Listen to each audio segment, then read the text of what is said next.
Alors, je vous fais une petite vidéo pour vous expliquer comment écrire une équation et comment on s'en sort à partir d'un énoncé, qui peut être plus ou moins compliqué, hein.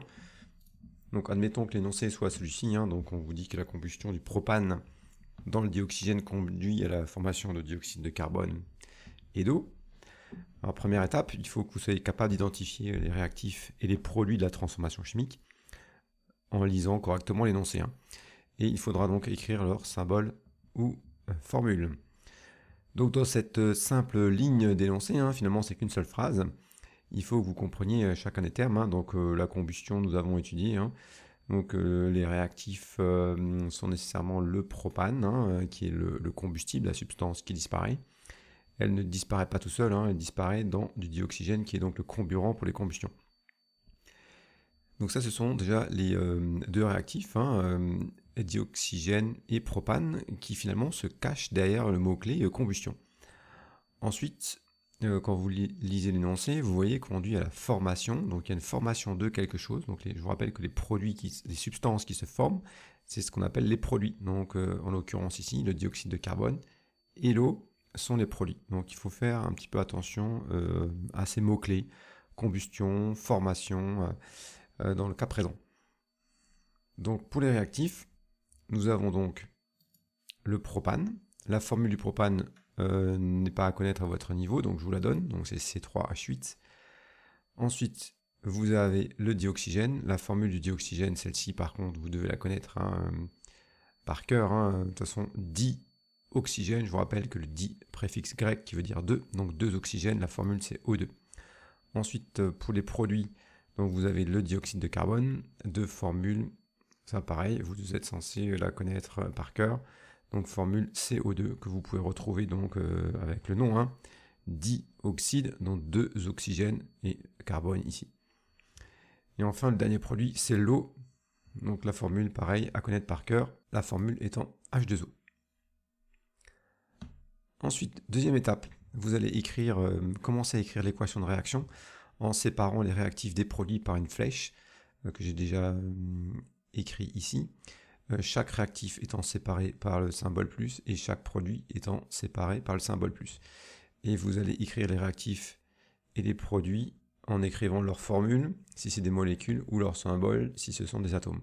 Donc ici, ça va donner le propane, donc C3H8, plus le dioxygène O2, flèche CO2 pour le dioxyde de carbone, et H2O pour la molécule d'eau. Ensuite, la partie la plus compliquée, donc il faudra équilibrer l'équation de réaction, ce qui consiste à rajouter des coefficients, là, des nombres devant chaque formule de molécule, de telle sorte que le nombre d'atomes de chaque sorte soit le même de part et d'autre de la flèche.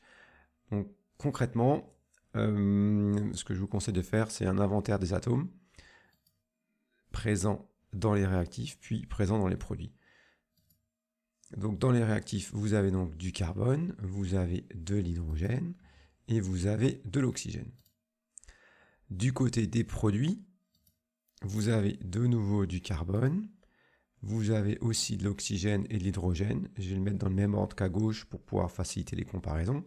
Donc j'aurai hydrogène et oxygène. Ensuite, vous les comptabilisez. Donc du côté des réactifs, j'ai 3 atomes de carbone, hein, dans le propane. Donc ça me fait un total donc, de 3.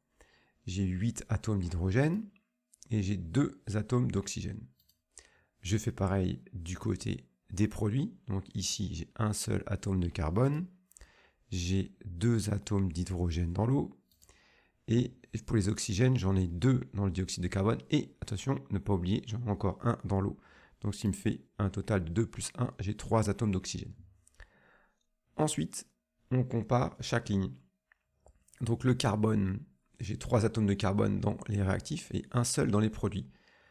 Donc il m'en manque 2 ici dans les produits. Je suis donc obligé de les rajouter sous forme d'une molécule qui s'est réellement formée, hein. Donc j'ai soit du dioxyde de carbone, soit de l'eau. Donc la seule molécule qui m'apporte du carbone, c'est le dioxyde de carbone. Si je rajoute une molécule de dioxyde de carbone, ça porte au total de carbone à un carbone plus un deuxième carbone, donc j'arrive à 2 atomes de carbone. Moi, j'aimerais en avoir 3, donc il faut que je rajoute encore une molécule de dioxyde de carbone, ce qui me porte au total à 3 atomes de carbone. Et là, je viens d'équilibrer les carbones. 3 carbones dans les réactifs, 3 carbone dans les produits. Je vais faire de même pour l'hydrogène maintenant. Donc j'ai 8 hydrogènes dans les réactifs, j'en ai que 2 dans les produits, donc il m'en manque 6. Le seul moyen de récupérer ces 6 atomes qui me manquent, c'est de rajouter des molécules d'eau, qui est donc la seule molécule qui me rapporte de l'hydrogène. Si je rajoute une deuxième molécule d'eau, et bien maintenant j'ai 2 et 2, j'ai 4 atomes d'hydrogène. Ça ne me suffit pas. J'en rajoute une troisième ici, j'en rajoute 2 hydrogènes supplémentaires, je passe à 6 hydrogènes, ça ne me suffit toujours pas. Je suis obligé d'en rajouter une quatrième pour arriver au quatrième molécule d'eau, pour arriver aux 8 atomes d'hydrogène nécessaires. Voilà, maintenant j'ai équilibré les hydrogènes. J'en ai 8 du côté des réactifs et 8 du côté des produits. Alors en rajoutant toutes ces molécules de dioxyde de carbone et d'eau ici du côté des produits, j'ai modifié la quantité d'oxygène. J'en ai plus 3 comme avant, mais j'en ai combien maintenant? J'en ai 2 ici, puis 4, puis 6, ensuite 7, 8, 9, 10. Donc j'ai bien 3 molécules de dioxyde de carbone qui m'apportent chacune 2 atomes d'oxygène et 4 molécules d'eau qui m'apportent chacune un atome d'oxygène. Donc ça me fait un total de 10. Du côté des réactifs, je n'ai que 2 oxygènes, donc il m'en manque 8. Il faut que j'en rajoute sous forme de molécules de dioxygène, évidemment, vu que c'est la seule molécule qui m'apporte de l'oxygène du côté des réactifs. Donc c'est parti. Si j'en rajoute une, j'ai un nombre total d'oxygène de 2 et de 4 oxygènes. Ça ne me suffit pas, il m'en faut 10, je vous rappelle. Donc je rajoute une troisième, je passe donc à 6 atomes d'oxygène. Une quatrième, je passe à 8 atomes d'oxygène. Et une cinquième pour arriver à 10 atomes d'oxygène.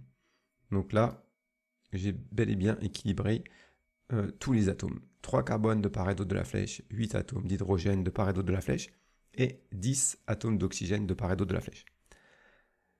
Il me reste maintenant à réécrire cette